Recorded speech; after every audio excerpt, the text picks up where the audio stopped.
Pessoal, vamos para nossas dicas da Unicamp?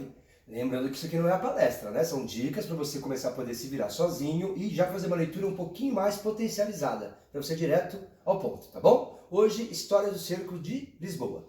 O História do Cerco de Lisboa, meninos, é um livro de Saramago. Já vou avisando de cara, não é um livro fácil, é um livro bem difícil, mas depois você vai entrar, né? Quem é nosso aluno vai entrar no estudo.seb, eu resumi capítulo por capítulo para você, tá bom? É uma metaficção. Uma metaficção histórica. Resumindo, né, ele vai escrever e vai fazer junto uma reflexão sobre a escrita mesmo, sobre o processo de escrever, tá certo? Muito bem, vamos conhecer o Saramago? Saramago tem algumas marcas importantíssimas. Ele é comunista, tá certo? Ele era ateu, e isso de ele ser ateu vai aparecer muito no livro, né? Porque ele vai satirizar, vai ironizar muitas cenas em que tem alguma coisa a ver com a religião católica, com a religião cristã. Tudo bem? Porque a história de Portugal está muito associado à fé cristã. Daqui a pouco a gente conversa um pouquinho mais sobre isso. Então, todo momento que ele falar de fé, ele vai estar nos seus pitaquinhos, ele vai dar uma beliscadinha na fé das pessoas, porque ele é ateu, tá bom? Ele era contra a União Europeia, ele é contra a globalização, ele é um homem questionador, tá certo? Então essa reflexão, esse homem pensador vai aparecer bastante na sua obra, História do Cerco de Lisboa. Tudo bem? Muito bem. Meninos, uma das principais marcas do Saramago, já vou te pedindo, 10 páginas de paciência com o Saramago. Por quê? Porque ele tem uma pontuação inusitada. Cuidado, tem gente que fala que o Saramago não usa pontuação. Não, ele usa pontuação, mas de um jeito, né, fora do paradigma, de um jeito renovador, de um jeito novo, de um jeito que vai, né, fazer você questionar e sair da sua zona de conforto como leitor. Então ele usa pontuação? Usa, mas não é do jeito tradicional. Tudo bem? Então, por exemplo, né, você tem um exemplo aí na sua tela, o que ele faz? Quando muda as personagens, nas falas das personagens, ele não pula de linha. Ele simplesmente faz uma letra maiúscula. Ele põe uma vírgula e uma letra maiúscula. É ali que você percebe que mudou a personagem que está falando. Isso exige de você mais atenção na hora da leitura. Resumindo, né? Tira o leitor de ser um leitor passivo para ser um leitor ativo. Tranquilo?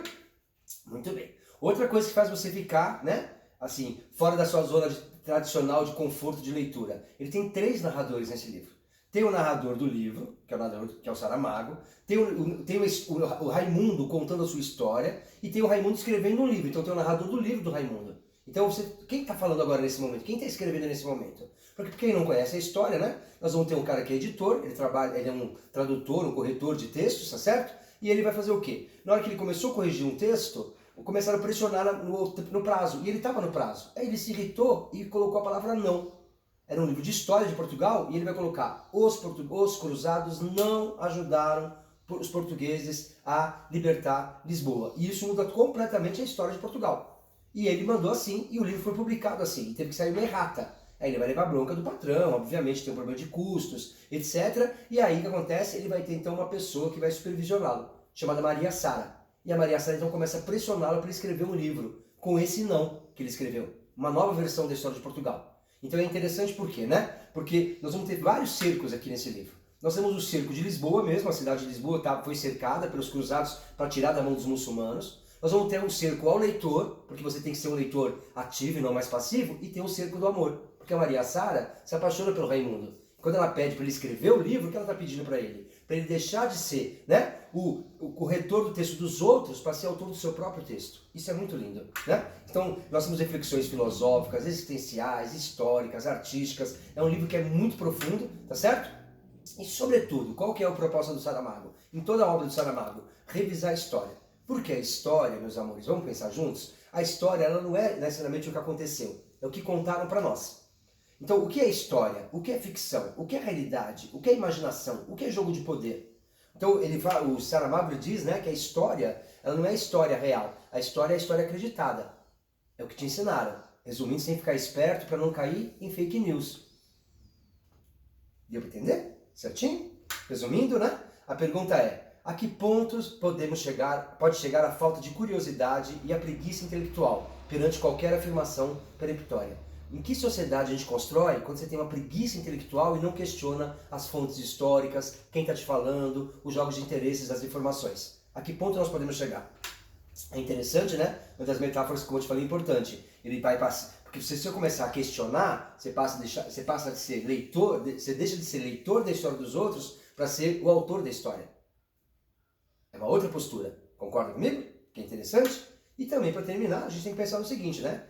Como ele vai questionar a história de Portugal, eu queria que antes de você ler o livro, você desse uma olhada e pesquisasse esses 3 fatos históricos portugueses, porque a história de Portugal é muito louca, né? É muito louca. Eles afirmam que foi Jesus Cristo que ajudou a fundar Portugal. Dom Afonso Henriques estava numa batalha e Jesus Cristo teria aparecido para ele num sonho e falou: amanhã eu vou lutar com vocês. Então Portugal foi fundado por Jesus Cristo. Imagina o Saramago, que é português e ateu, tendo que engolir essa história. E é por isso que ele vai questionar tantas coisas, tá bom? Para terminar, olha a epígrafe. Vamos ler juntos a epígrafe? Enquanto não alcançares a verdade, não poderás corrigi-la. Porém, se a não corrigires, não alcançarás. Entretanto, não te resignes. Essa é uma epígrafe do livro chamado Livro do Conselho. Só que você dá um Google, não existe esse livro. Portanto, desde o início do livro, ele já está te convidando a fazer o quê? Não há comprovação sobre a existência ou não deste livro. O convite ao leitor é a questionar as verdades dadas e colocadas, já se inicia antes do enredo. Você tem que questionar sempre as informações. É um livro maravilhoso, você vai gostar bastante. Só a última dica: chega um momento que a história do Raimundo e da Maria Sara começa a se confundir com os personagens do livro do Raimundo, que chama Mogame e Oruana. Tem hora que você não sabe quem está falando, se é o Mogame ou se é o Raimundo, se é a Maria Sara ou se é a Oruana. Você vai adorar esse livro, boa leitura. Depois tem palestra. Tchau, tchau!